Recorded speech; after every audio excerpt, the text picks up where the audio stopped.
Bon, j'ai reparti ma vidéo parce que j'avais vu une personne me dire bonjour, je pensais qu'elle était dans mon écran directement de mon enregistrement, mais non. Donc, je continue. Si on est dans l'empathie émotive et que ce sont des émotions de joie, par exemple, ça va être un soutien parce que, évidemment, quelqu'un qui est heureux, mais qui n'est pas capable de partager sa joie, ça peut affecter la relation, là.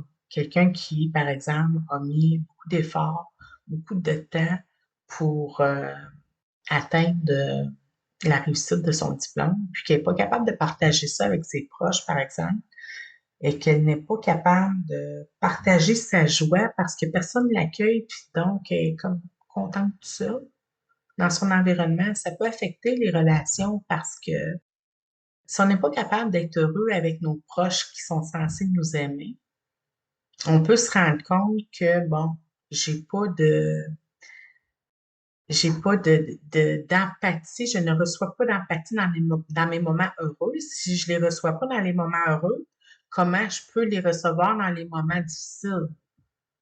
Parce qu'on peut banaliser le fait que, il y a des gens, par exemple, vont être remplis de jalousie ou d'envie ou peu importe ce qu'ils peuvent traverser, mais ils vont s'empêcher de raisonner avec la joie de l'autre parce que, bon, il y a de la jalousie là-dedans ou d'autres raisons. Mais si c'est constant ou fréquent, ça peut affecter les relations parce qu'être neutre, c'est pas neutre. Si les gens que l'on aime autour de nous ne sont pas capables de raisonner dans l'empathie émotive euh, et même cognitive, même si ce serait cognitif, c'est pas la question, là. La question, c'est de ne pas avoir d'empathie, de ne pas avoir de, de résonance avec les émotions positives des gens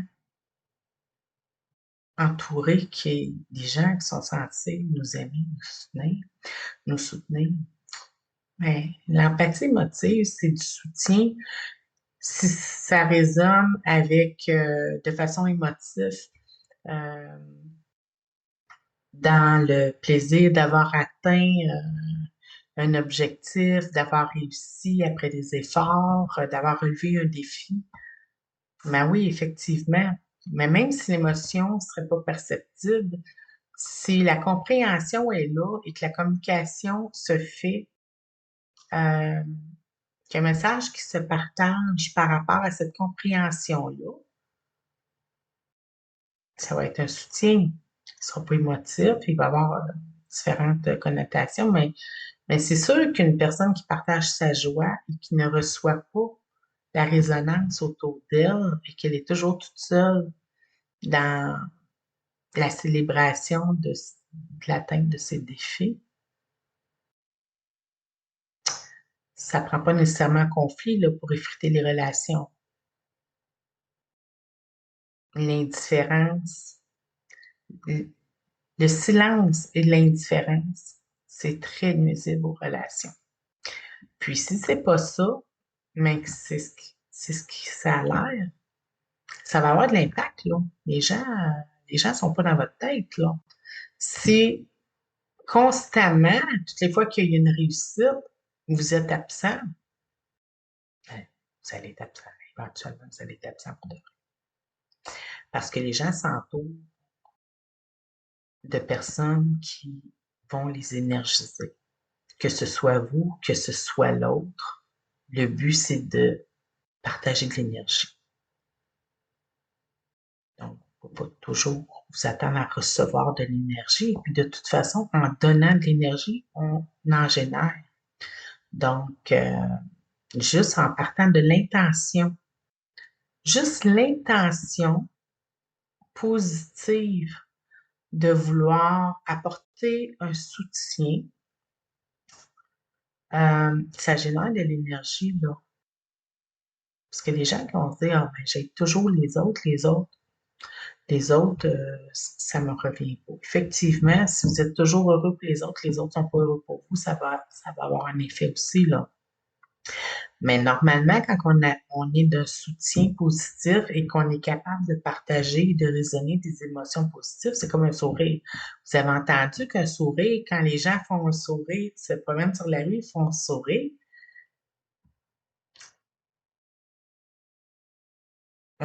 on se retrouve avec des gens souriants devant soi parce que c'est pratiquement instantané, là. À moins que la personne a vécu des choses puis qui est en no-go, là. Mais les gens se promènent, puis quand tu donnes un sourire, ça te revient.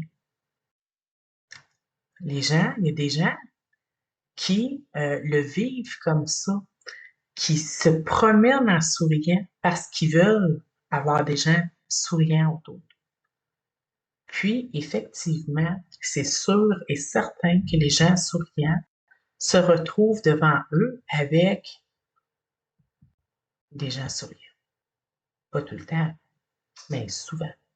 Parce qu'un sourire en attire un autre. Donc,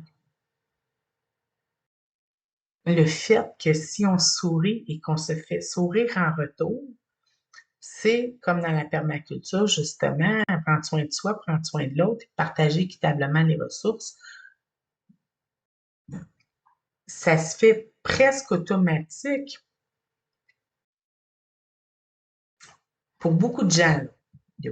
C'est pas tout le monde. Il y a des gens qui ont vraiment la bête puis qui sont très difficiles à faire sourire, mais les gens attentifs, euh, même, même sans nécessairement avoir une capacité d'attention, là, il y a des gens qui instinctivement le font. Ils vont voir un sourire, puis ils vont réagir comme ça. L'impact, l'impact que ça a. Donc, je reviens, là, je m'étais un petit peu éloignée.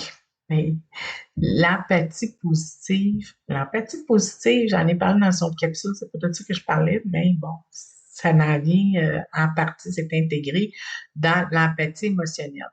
L'empathie émotionnelle, c'est justement la capacité de se mettre à la place de l'autre et il y a des gens qui le font naturellement. La capacité de se mettre à la place de l'autre, ils le font naturellement. Quand une personne, c'est peut-être pas la même, la même mécanique, là, parce que je veux dire, sourire, ça va avec la vision, OK? Parce que c'est sûr que l'empathie, on peut être empathique sans nécessairement avoir la vision. Donc, je ne veux pas faire le lien directement avec ça parce qu'il y a beaucoup de choses à considérer, sauf que, évidemment, il y a quand même une partie qui qui est instinctive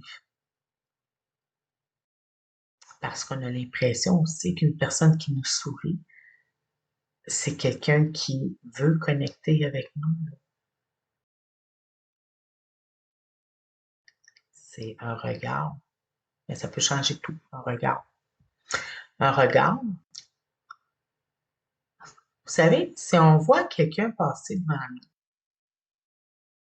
jour après jour, toujours dans sa bulle, toujours en train de regarder ses pieds, toujours en train de regarder droit devant, elle cherche pas le regard de personne, elle cherche pas à sourire, mais même quelqu'un qui cherche pas le regard de la personne, mais quelqu'un qui se promène avec le sourire.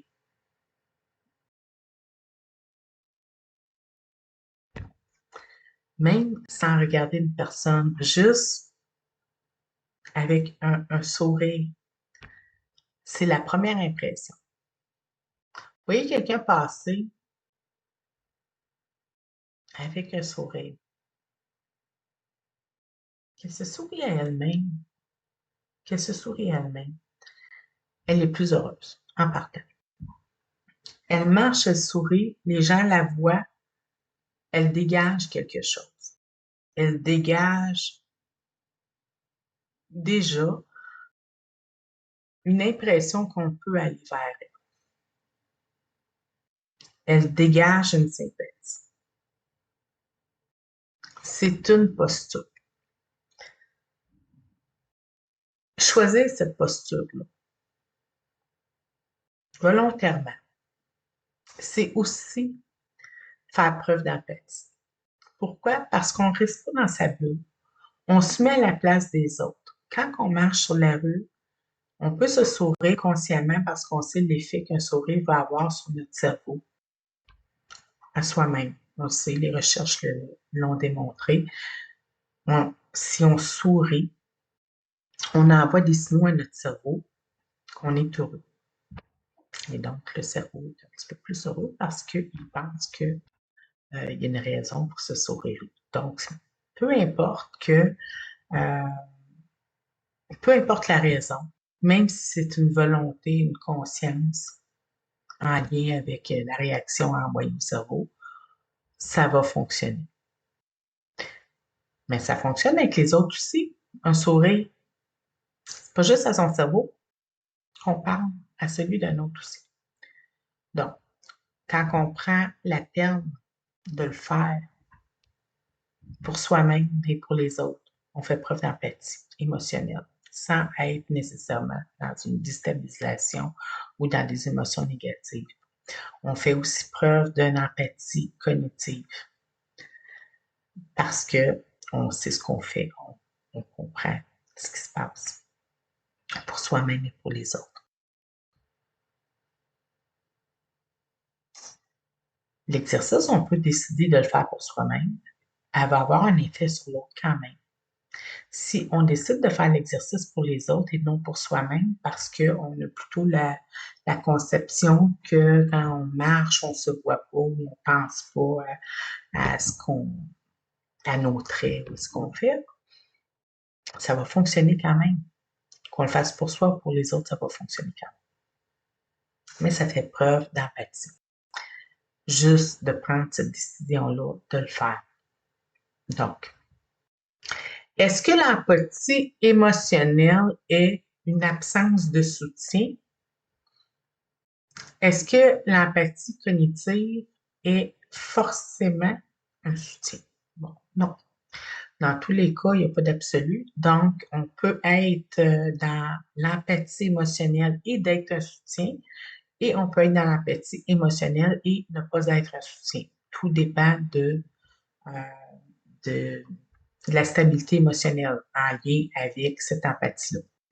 Et l'empathie cognitive, on peut très bien comprendre ce qui se passe et choisir de ne pas être d'un soutien sans être non plus dans l'émotion.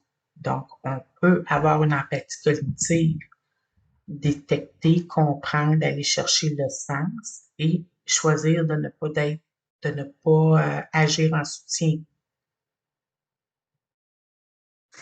C'est de l'empathie cognitive quand même parce que ça reste une reconnaissance et une compréhension. Donc, l'empathie, est-ce qu'elle est forcément positive? Non. On peut être dans l'empathie et ne pas être dans le positif. On peut ne pas être positif, on peut ne pas être un soutien. Tout ça est donc à ne pas prendre pour acquis que l'empathie a des répercussions positives ni qu'elle a des répercussions négatives. C'est une analyse à faire de toute cette situation-là et ça reste que l'empathie, c'est une capacité de se mettre à la place de l'autre et la compassion, c'est une décision. Parce qu'on peut agir avec compassion sans forcément être capable de ressentir ce que l'autre ressent. Ça, c'est vrai aussi, là. Parce que des gens, par exemple, des gens qui travaillent dans les hôpitaux, qui vont agir avec compassion, ils vont comprendre ce qu'ils font, ils vont comprendre qu'à partir de telle description, de tels symptômes, euh, de telles réactions. Bon, ils vont pouvoir analyser la situation et agir avec compassion pour apporter le traitement, le soin approprié.